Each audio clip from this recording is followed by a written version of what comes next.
Well, it looks like we're going live, doing some new stuff on my stream today with a new microphone setup. So, hoping that you all can hear me okay. I want to double check my my stuff here. It looks like the audio is going out real good, and my voice should be pretty clear. I have no idea what it sounds like. I'm not able to monitor it, so it might be a little bit EQ. May need some EQ, but we'll go ahead. That way I can get it a little further away from the camera and you might be able to still hear me.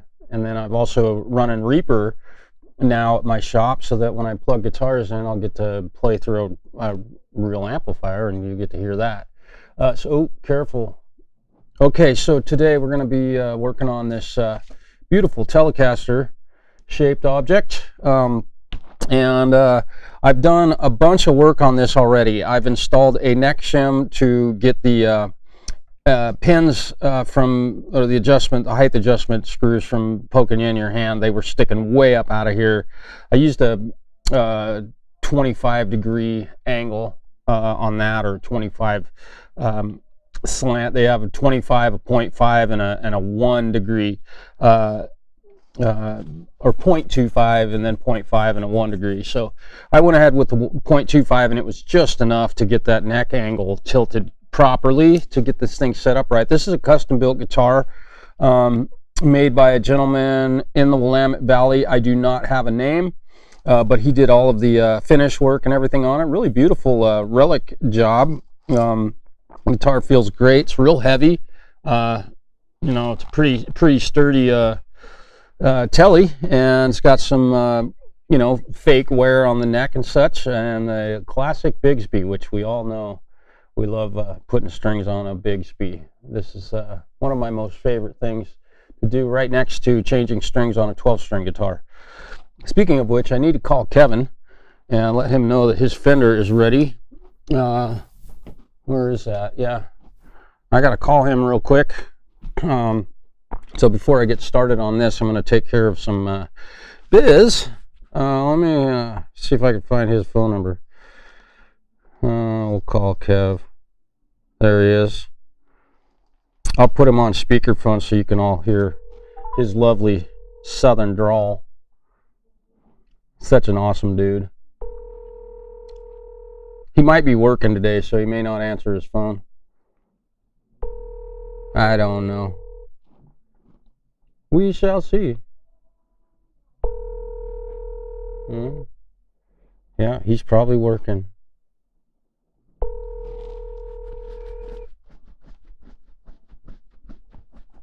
You reach my cell phone. I'm unable to take the call at the time. Your call is important to me.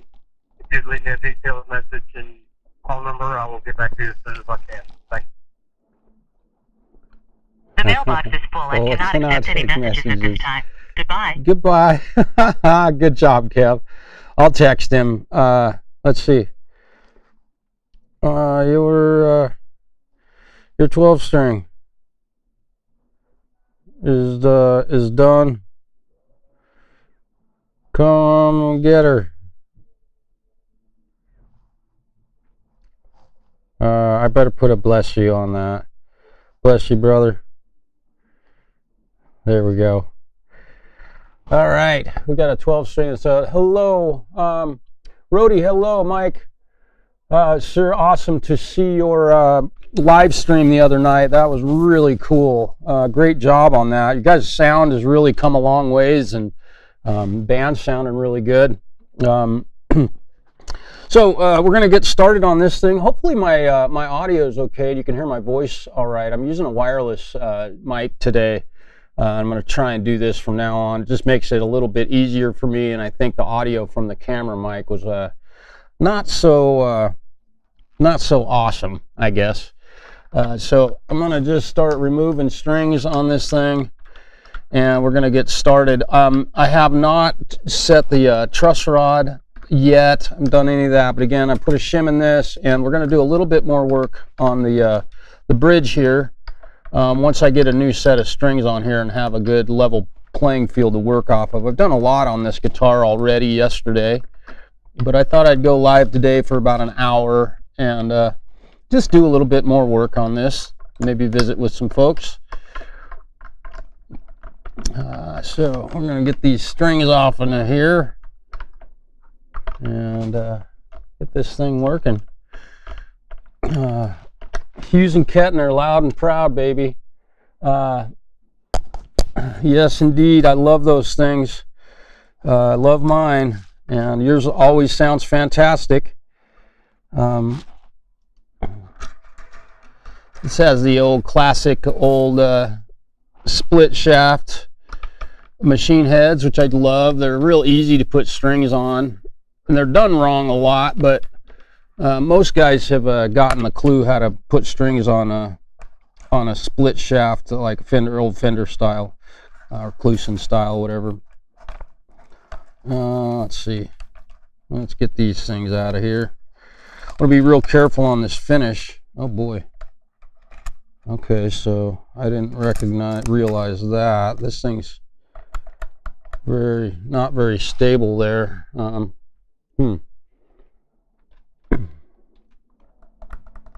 Well, I suppose once I get strings on there, it'll. I suppose once I get strings on this thing, it will. That bridge will stay put. I hope. All right, so we got a good, nice tangled mess here. You know, not a fan of Bigsby's for a lot of reasons. They're a pain in the neck to put strings on. I mean, although I've done enough of them that they're not that hard anymore, but not a big fan. Just due to the tuning stability and all that, but we'll see how this one works once it's all said and done. Right in the cage, H and K in a WD with my Fender twin amp. Oh, wet dry. Oh, so you're on those live streams, you're running through 2 amps? Is that correct, Rudy? That's cool. I have not done that yet, aside from using amp sims, which I've definitely done plenty of that. And so let me show you how I do these Bigsby's. Bend the string, push it through here. There we go.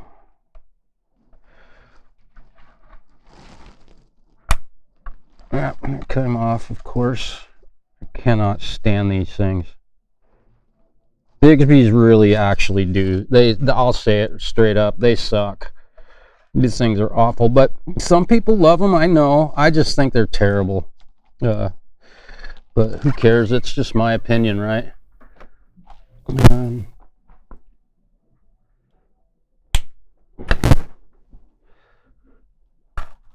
Yeah, popped off again. This is why I hate these things. These are just awful, awful. I wish Bigsby should stop making these, because there's so many better. I mean, these are just terrible.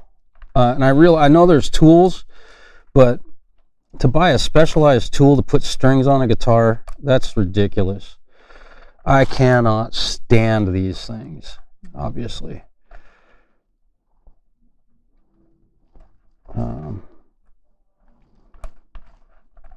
Well, yeah. And if I put strings to do a string change on a guitar with the Bigsby, I charge $75. So just so you know, you want to put one of these on your guitar and have me put strings on it, it's minimum $75. That includes the strings and a little bit of setup work, of course. And you know, you couple these types of the Bigsby coupled with the this type of machine head, it makes the string change even more difficult. Let's see, I want to go a couple wraps. Trying to keep tension on this bad boy. The smaller strings, they get a little easier usually, but I think you all know what I'm talking about. These things are a pain in the neck. There we go. Did it just pop? No, it didn't pop off. Wow, I got lucky. All right. All right. So again, I did I did a bunch of stuff on this thing. I had a Bigsby on a 74 SG. Yeah, Pro. Yeah, good. Let's see. Probably Kev. There he is. Hey, Kev. Hey, man. Hey, your 12 strings done, ready to go home. Right on. Yeah. Are you still over? Are you over in Idaho right now?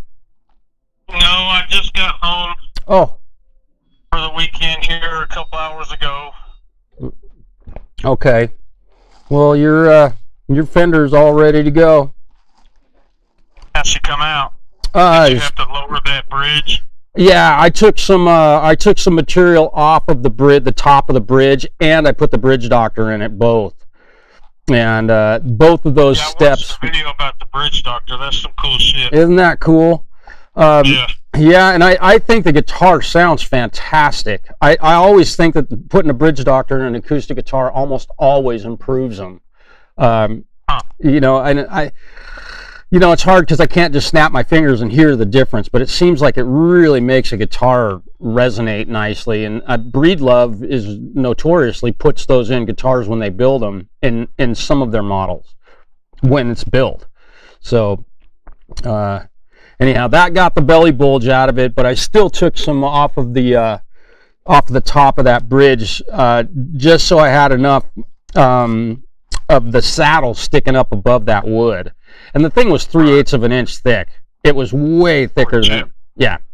So it didn't need that much material there. So it's they were building a house when they put that one together. Yeah, indeed. Indeed. Yeah, so whenever you want to come by, it'll be here, ready to go. What's my total on it? Oh gosh, I think, hang on, let me look at the tag I got. What did I charge you? $4,000. No, $145. Oh, I was teasing on the $4,000. Well, you could give us $4,000 if you want. We'll take it. Let's mark it up as tip. Yeah, we'll put it. I'll take it as a tip. Yeah, the rest of it. We'll give the store $145. You know, the rest. All right. Nah. Yeah, and I'm in the middle of working on a telly right now. I'm actually doing a live stream, so your beautiful voice is being heard by the entire planet right now. Oh Lord. Yeah. Lord help me. So anyway, I better get back to it. I got to try and get this guitar done today. Yeah, come get her. I won't be here over the weekend. So if you come in today, I'll be here, but Saturday and Sunday I'll be off, of course. Okay. Thanks, pal. All right, brother. Have a great day. You too, man. All right. See ya. Bye. Bye. All right. Cool. And last night, I went to an open mic, and I don't know if y'all remember. I may have done a live stream about it, but that Gem copy guitar that I did a bunch of work on, did setup work, and had to do a bunch of routering on it and all that stuff. It had its first live performance last night, which was really super cool. Got to see that guitar in action, and boy, that thing sounded great, and the kid just loved the way it played.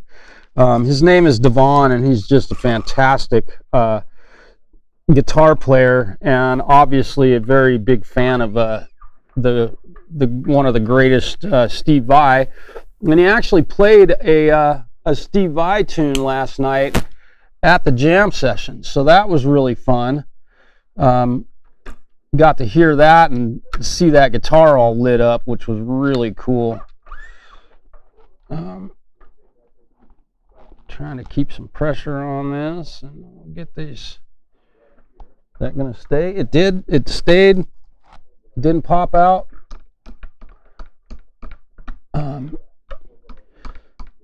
Yeah, so I kind of upped my game here at the shop with regard to my sound and stuff for doing live streams. I figured I owed it to folks. If you're gonna tune in, I might as well have good sound.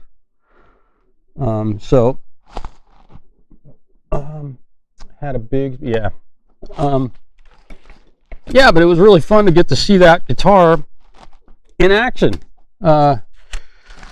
Really super cool. It's funny, came out and kind of he knows how to put on a show when he's performing live. Lots of facial expressions and physical body movements and things like that. And for wielding a guitar that weighs nearly 17 pounds, pretty impressive. And he's very physically fit, so he's definitely worthy of he's definitely worthy of playing that guitar. It's very heavy. So let's go here. Now, typical putting guitar strings on. We've all seen this done 1,000 times, right? Not the most exciting thing to watch on TV, but might be a little what do you call it? Therapeutic, maybe. This thing has some really nice frets. I like the frets on this guitar.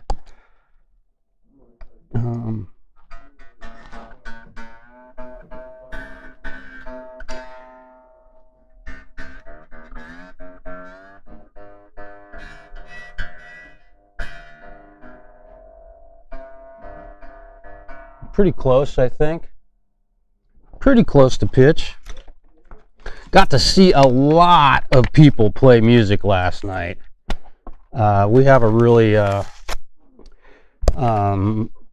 vibrant and all-inclusive music scene here, and people come to town and play, and folks that live here play. You know, and I always, if I perform at the open mic, I always try and, depending on what time I play, I always try and stay and watch the other performers. I don't just run off of the stage and go home, because I think that's rude. Personally, I think it helps the scene for folks to hang out and maybe you know, have a beer or something when they're done. So I did witness a couple guys that played last night, and they just got done and immediately went home, which, you know, I get it. You got kids and wives and all that stuff, but hang out for a bit and see some people play and keep the music scene vibrant. It helps everybody to have more people to play for. And what was also very cool was that let's see, I worked on every guitar that was on stage last night. Because like I said, we have a lot of people here that break instruments. Obviously, I keep a very, I'm pretty busy fixing guitars and things, but see every guitar, but I think there maybe been 2 that hit the stage last night that I hadn't worked on yet, so that was kind of fun.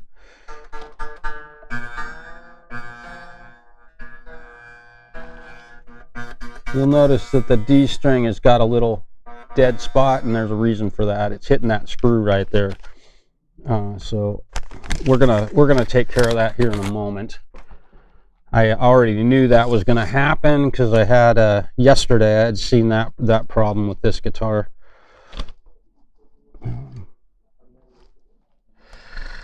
Let's get this bad boy. Come here.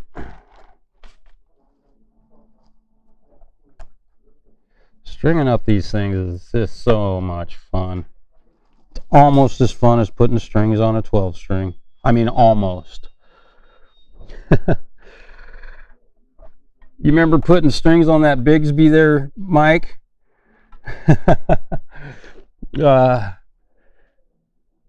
I know you probably had such a great time with all that.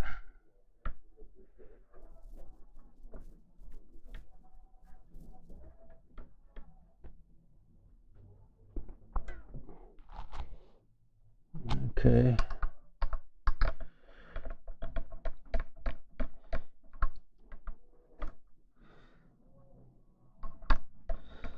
The old classic.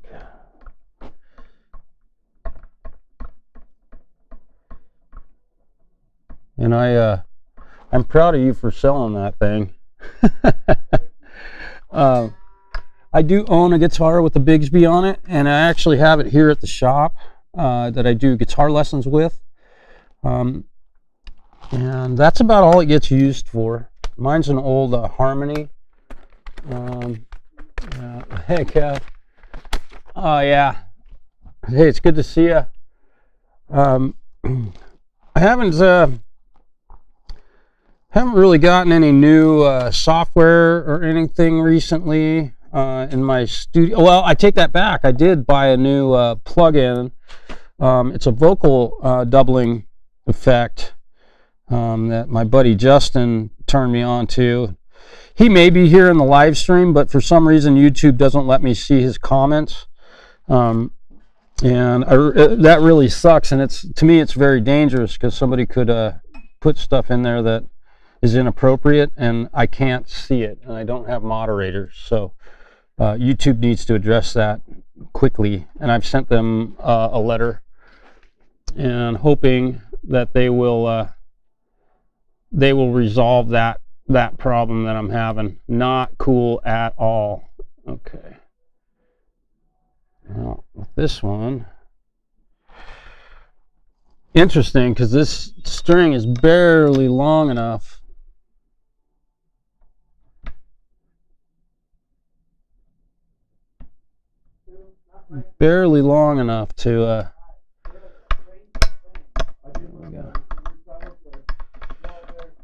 to get any windings on the machine head, so which is common on these old Fenders.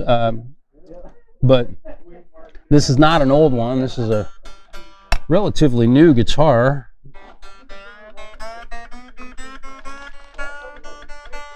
So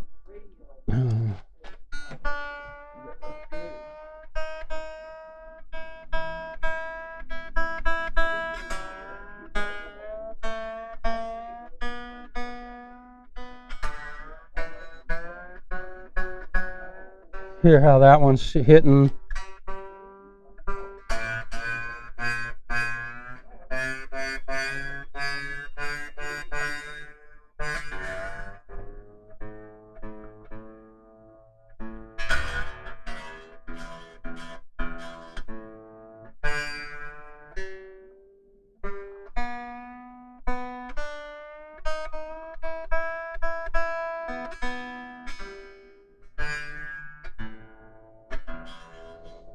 Okay, so we're hitting these screws right here, and problem is that these saddles are they're up too high, so I've got to lower them a little bit, and the way I'm going to accomplish that is by raising the entire bridge. It has these two, so it's kind of like a combination of, and that's not even tight. That adjustment screw was loose in here, so it hasn't even started moving there. Now we're moving the saddle, or the bridge. We'll call it the bridge. And bring up both sides just a little. I don't want to bring them up so high. Basically, I'm just bringing them up enough that when I lower these, it'll get that screw far enough away from the string that it's not hitting. And then, you know, the other thing with these types of saddles is that you've got to get your string alignment correct. And that's going a little bit crooked, so I'm going to move it over one more notch. That looks a lot better. So we're gonna try and do this to get these strings aligned. So these two are a little too close. We're going to move this one over. Now we're looking pretty good. I'm going to move this one over one notch. Now we're looking pretty good, except for that D string. So let's see. Preston, hello. Yeah, man. Okay. Let's see what we can do here. It's kind of cool that these guys were smart enough to use a hex key to adjust the saddle height, and then the same hex key, which is like, thank you. Ibanez should take a hint from this one. Okay, so our string action is way too high at this point. We're up around 6/64 ish, 7. So we're going to lower these down a little bit, see what happens with our screw height. Yeah, I can already see that that's going to tilt that screw a little. So this is going to take a little bit of doing here, and I don't want to bring these saddles up so high that the screws are catching your hand. And when I'm doing this, I do try and keep the guitar in tune. That way the tension is correct. And so one thing I need to do before I get too crazy with that is I need to check the neck relief. I've got to keep my order of operations. Hi, Zach. I've got to keep my order of operations correct here. So let's check our neck relief and see what's happening here. Okay. 12 thousandths. There we go. Let's see where.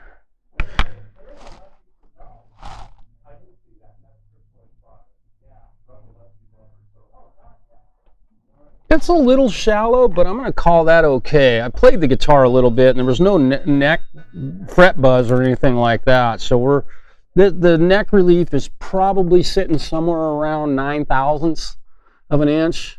12 thousandths is totally acceptable. So neck relief is good at this point. I'm happy with that. And so now I'm just going to go ahead and set the string action up here to be proper. I'm measuring at the 17th fret on a fender shaped object. That's how you do these. You can measure wherever you like. I mean, there's not really any set rule, but Leo measured at the 17th fret, so I'm going to follow in his footsteps. He was pretty smart, I'd say.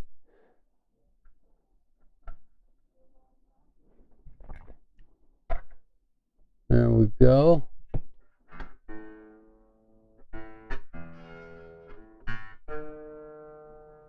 Alright. Oop. And where are we at on the D? Way too high on the D, so we're going to lower this string action, and yeah, now I've got that. Now I can get that screw definitely away from the string. It was touching this set screw, the intonation adjustment, which, let's see where we are. That looks good.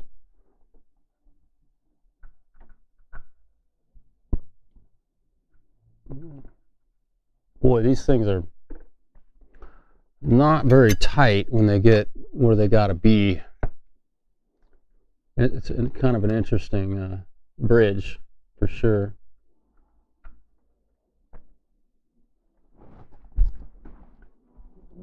Down here. Sorry if my camera guy's not paying attention.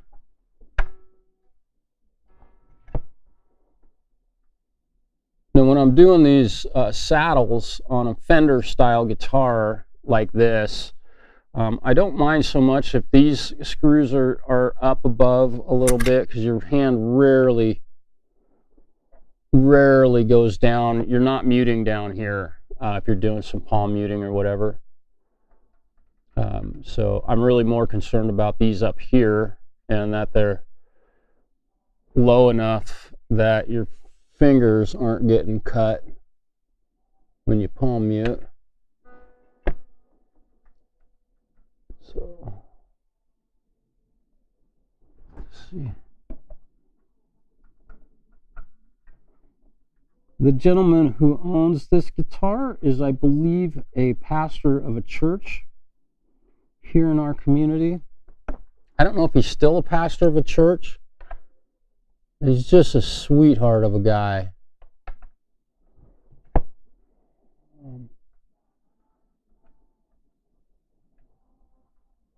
One hell of a guitar player, too. No pun intended, right?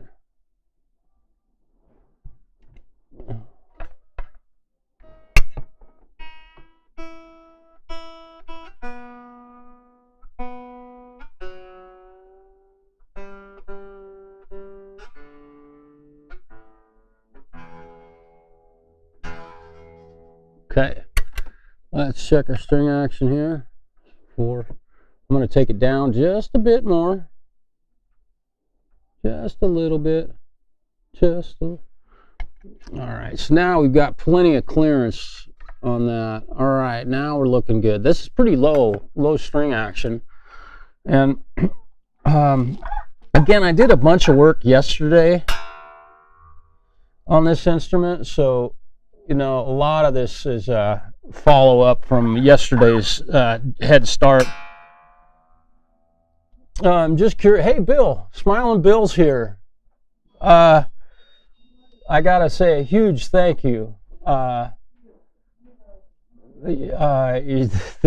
heavenly guitar player, you got it, Bill. I'm wondering, how is my Preston? This one was relicked by the guy who built it. It was built by a guy in the Willamette Valley, and did a really great job on the relic. It looks cool. It feels really nice too. It's nice and smooth. They mostly use the Bluetooth. I know. This is down in John Day. So. Okay. This one. I'm just curious. Pretty good. I don't. The radio how's my voice sound today? But the Bluetooth. If I could get some feedback on that, I'm using a wireless mic today, and I can tap on this thing and probably blow your brains out. I really think this one would be fine. Okay.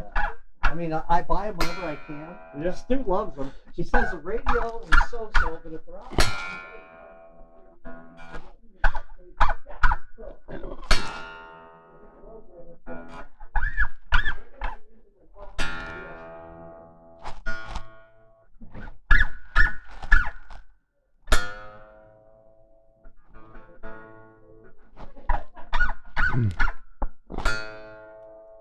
Is my voice sounding okay? Okay, thanks, Preston. Yeah, I'm not sure if it, Marshall, the other day, got the full paid. Oh, good for you, Zach. You should have waited till version 7 came out, though, brother. But that's all right. Yeah, this thing really does, and I'll get you a better look at the finish on this thing when I get this. I'll get you all a better look at this guitar once I get all this bench work done. We'll take it off of here, and I should be able to play along with the backing track. I'm hoping that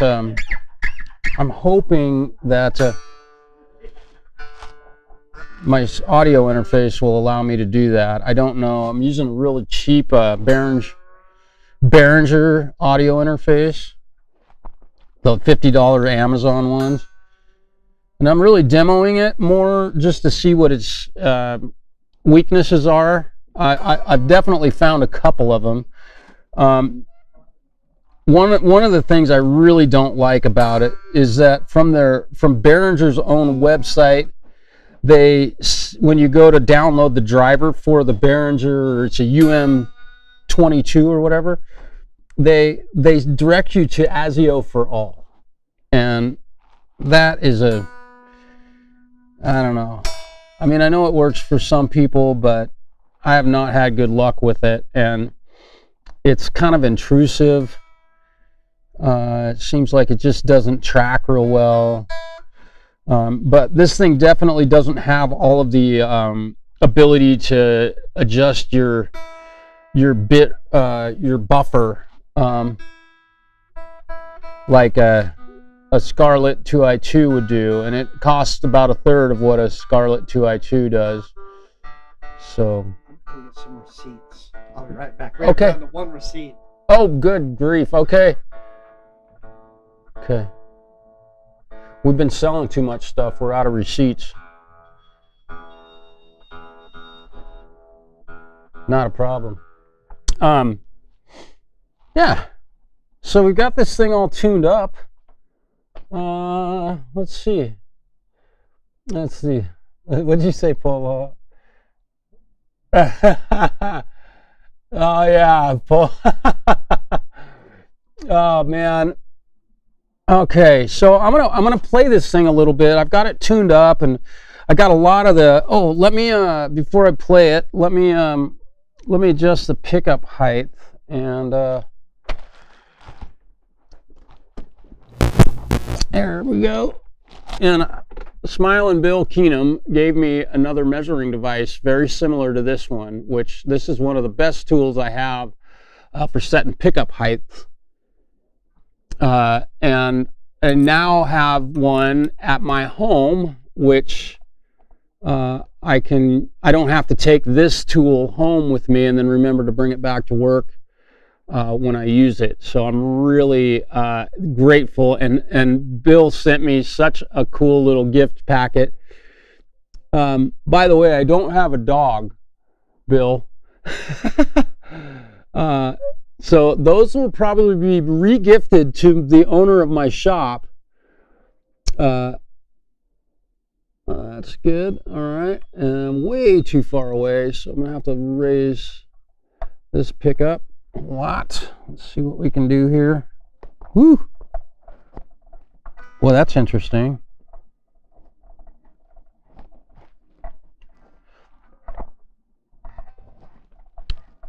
Boy, that thing is tight.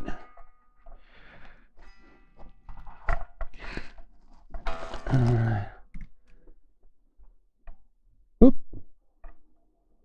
I'm going for 330 seconds on the treble E, on the pickup height,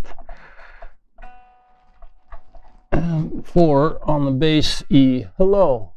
What's happening? You hold the fort now? I think I am. That's usually the case. Where's Mr. Mike? He just went to get receipts. We sold too much stuff. Oh man. Yeah, we ran out of receipts.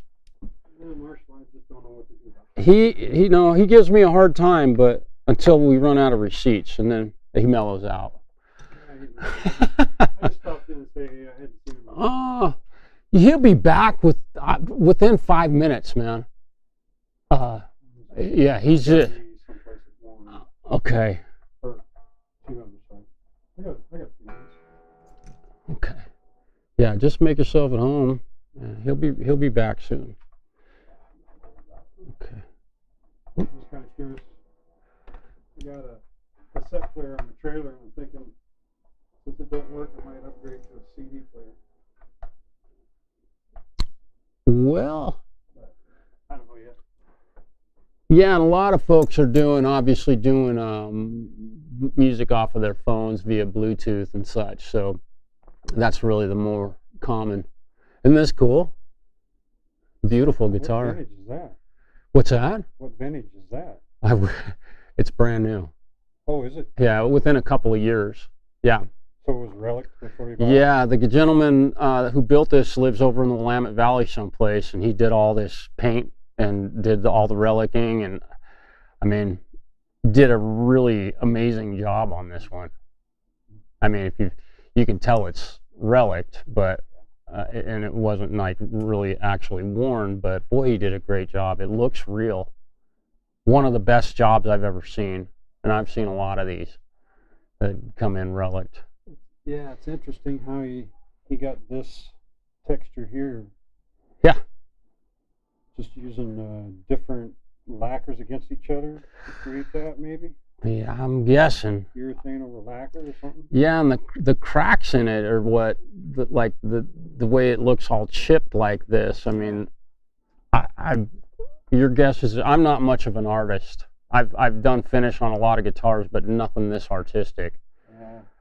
See, you know, I guess there's to me, you see a lot of these relic, and good God, like Tom Murphy. Yeah. Or Ted, is it Tom? Tom Murphy. Yeah, with Gibson Custom. He's Murphy Lab. Oh yeah. They do a lot of this. Yeah. And to me, it's just like, if I'm going to pay that much money for a guitar, I'll relic it myself. Right. Time, you know? Right.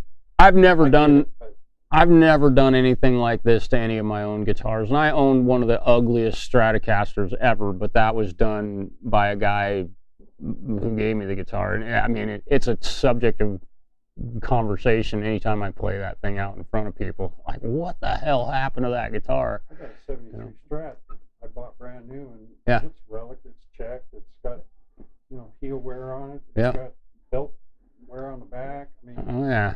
um, Well, on this one, I don't really look much at the back. wear here, but Yeah. no No belt, rash. buckle rash. Yeah. And it looks like he I mean, obviously he probably didn't spend as much time making the back of it look. No, that's a craft. Yeah, oh man. It's a craft, and some of those Murphy guitars, I mean, good God, they're $13,000 for Yeah. a Les Paul that's been relic. Yeah. Oh yeah. Based on a 59, but still.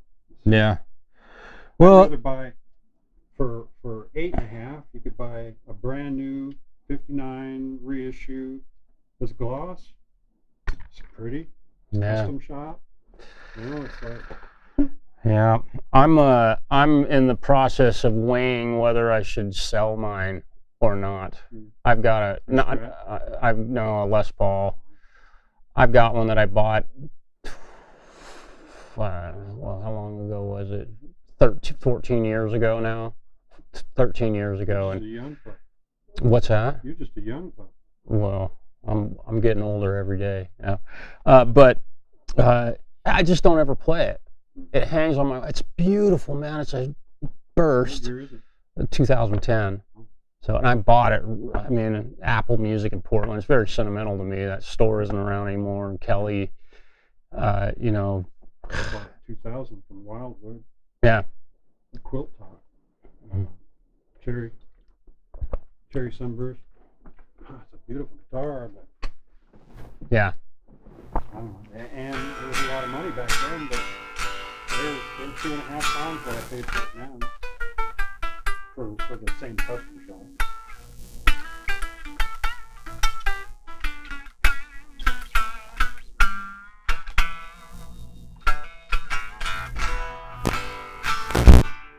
That's probably the Mikester right there.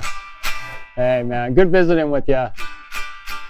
All right. So this thing is feeling really nice. It seems to be holding tune really well. So let's plug this thing in and play it a little bit. What do you think? I'm gonna bring up my. Let me see. I want to turn the volume down on this amplifier. Let's just try to avoid getting any feedback. You probably can hear me twice. I found out the lady from Malaysia that had handvar Eastman guitars like Les Paul is right here. Oh, no kidding.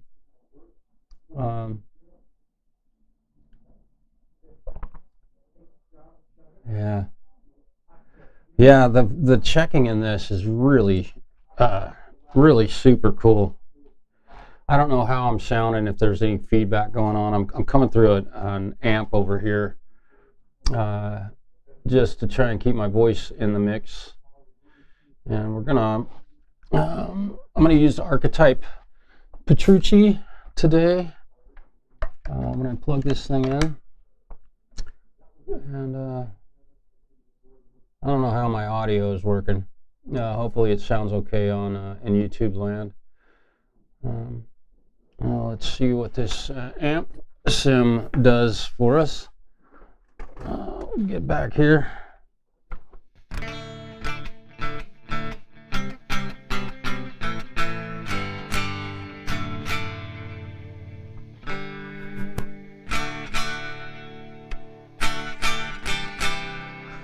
Yeah, sounds all right.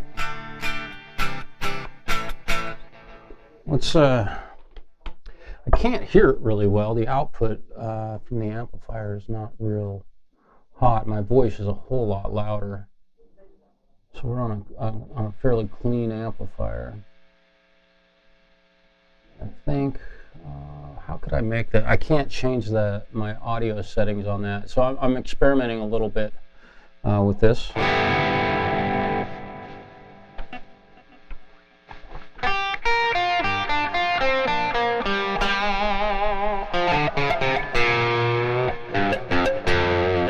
Now I can myself a little bit. Hopefully that's not super loud for you.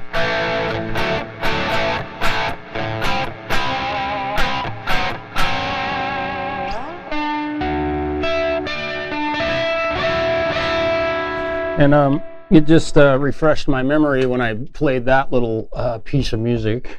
I'm going to turn my amplifier off. I need to intonate this instrument.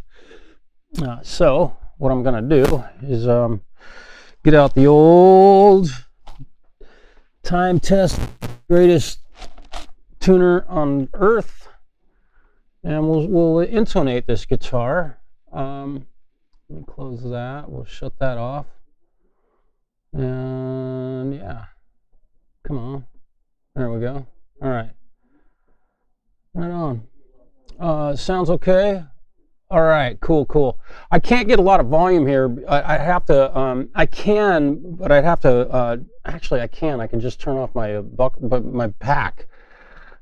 So we're gonna intonate this guitar real quick.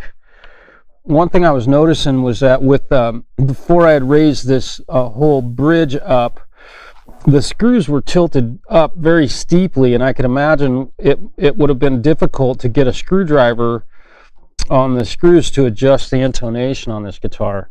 Now that I've raised this up and lowered the saddles, the screws are sitting a little more flat, level.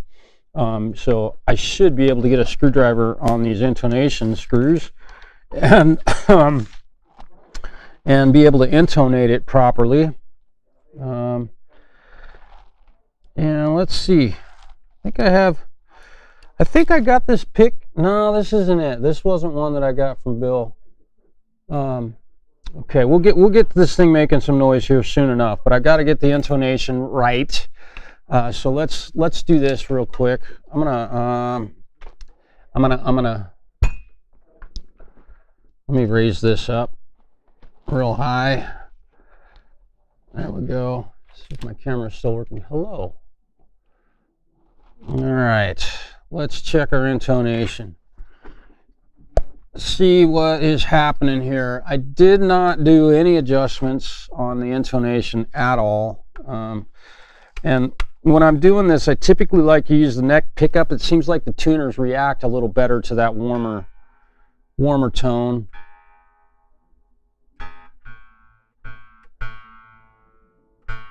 Now I'm going to go through and really make sure this thing is settled in with respect to getting all the strings in tune.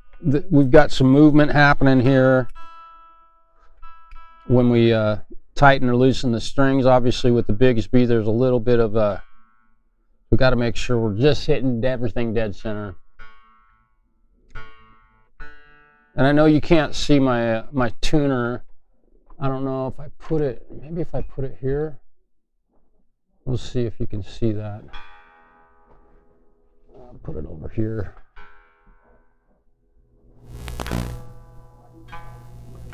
We're way sharp. We're way sharp down here.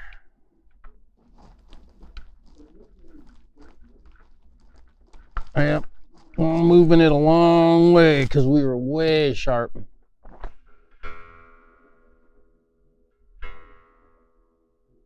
I'd really rather be a little bit flat on the intonation versus sharp. I've always said that. We're getting close, because you bend the string sharp. So, you know, if you can't get it absolutely perfect, you're better off to lean on the flat side, I believe, in the intonation.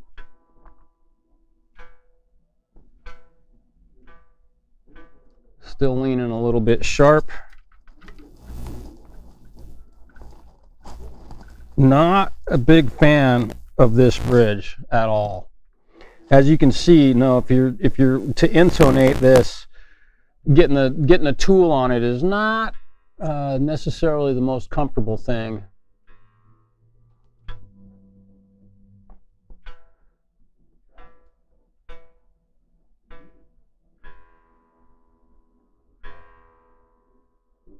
I'm thinking we're pretty good.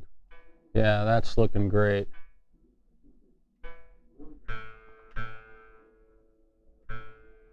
That's looking good. Hopefully you can see that tuner.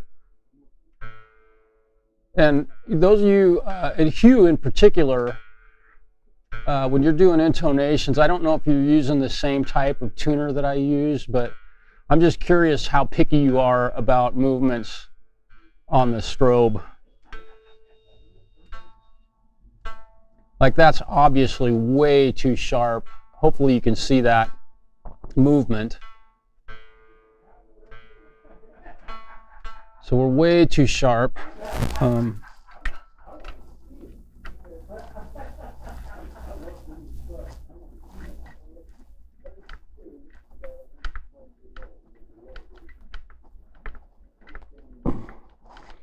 And something I've learned as a rule of thumb,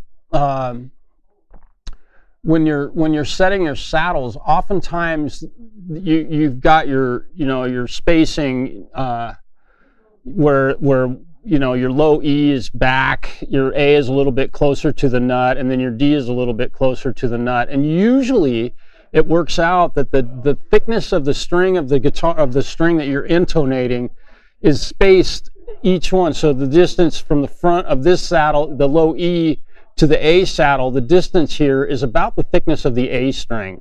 It's real interesting. If you check that, you might find that your guitar, if it's set up and intonated correctly, that you're going to see that consistently, even on a Les Paul or where you've got that little gap, or the saddles are definitely sitting in a different location, that the space there is pretty darn close to the thickness of the string.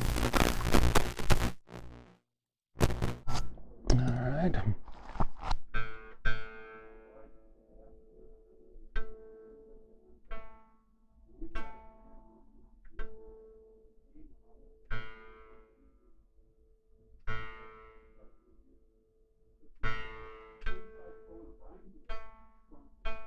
We're still leaning sharp.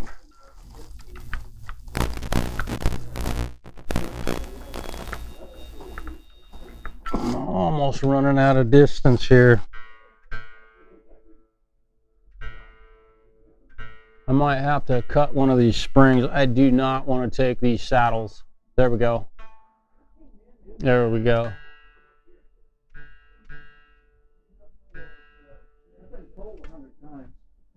What year is that old Gibson? 53. 53. Yes. Hey, you should buy it. 53. There you go.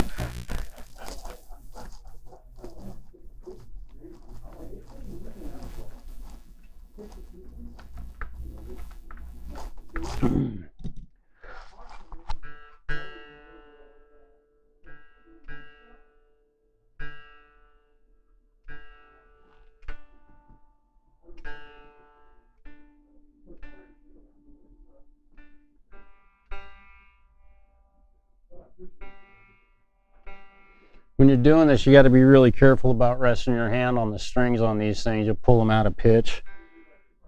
I've learned that or even touching the other strings will bend the bar a little bit and cause your tuning to be out.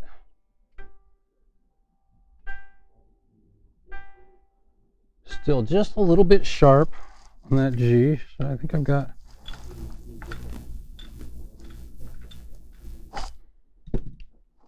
After putting a shim in here, the neck, it definitely forces me to have to re-intonate this guitar. And we may have used a different gauge string. I'm using 10s on this thing. The owner left it up to me to put the type of strings that I felt were appropriate on this. I think 10s are a good place to start. A lot of guys on tellies play 11s.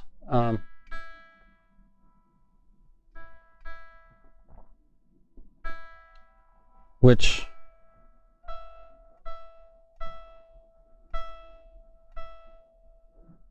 ooh.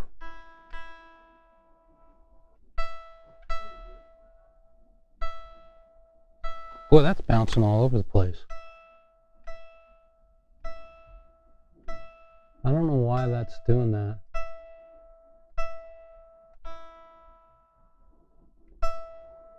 sounds sharp to my ear, so I'm going to flatten it a little bit.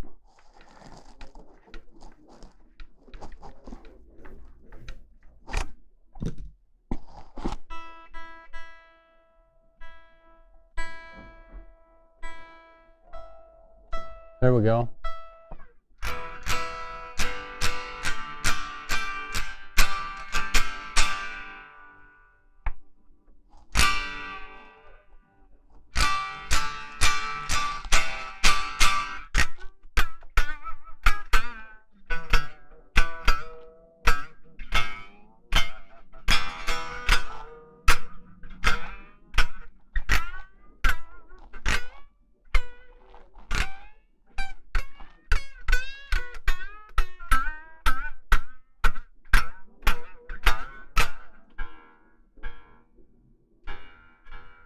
Still had a lot of stretch left in these string.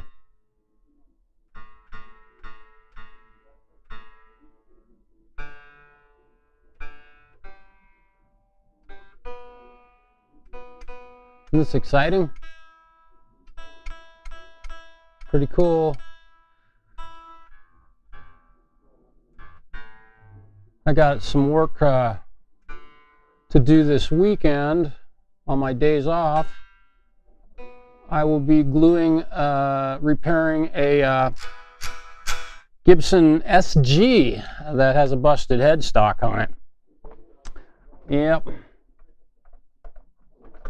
Let's plug this thing back in. We'll fire up the amp. I'm gonna play this guitar a little bit. You know what I can do here? Yeah. Here's what I can do.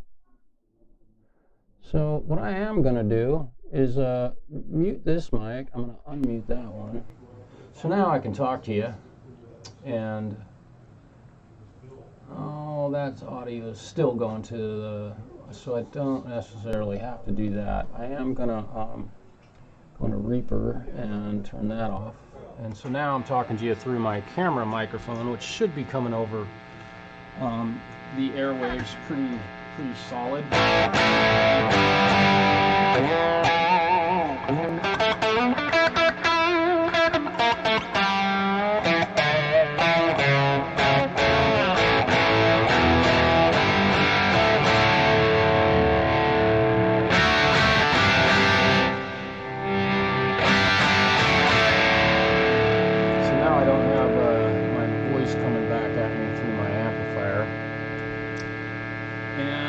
Probably getting double guitar though.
Classic Tele, really loud, noisy pickups. Right? Put any gain on them at all. Get a little bit of kill the buzz and then more buzz.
I'd say that this guitar is pretty darn close.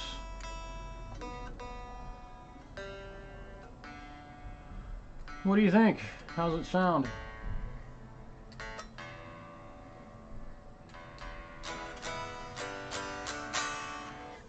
I think it sounds pretty good. Kind of fun to be able to play through the amps that I use at home here at work. Makes that all kind of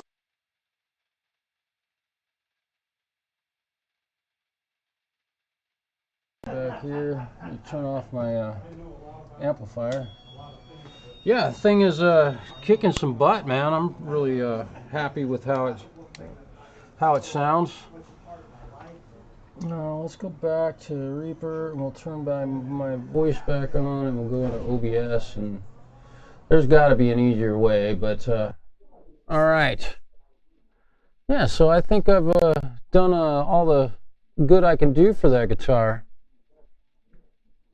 Yeah.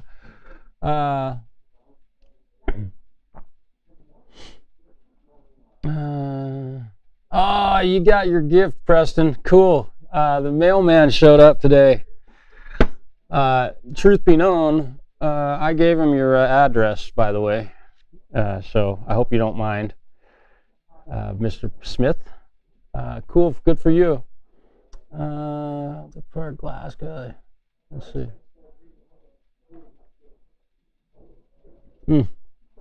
All right, you guys. I really appreciate y'all hanging with me today.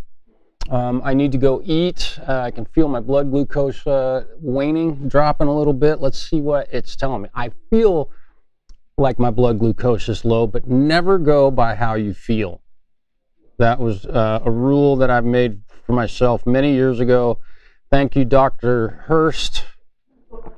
And I got the urgent low glucose. I'm at 58 right now, so I've got to go and eat something. So, yeah, I figured so much. I hope you enjoy your gift. Maybe we'll get a live stream and you can do an opening of it one of these days.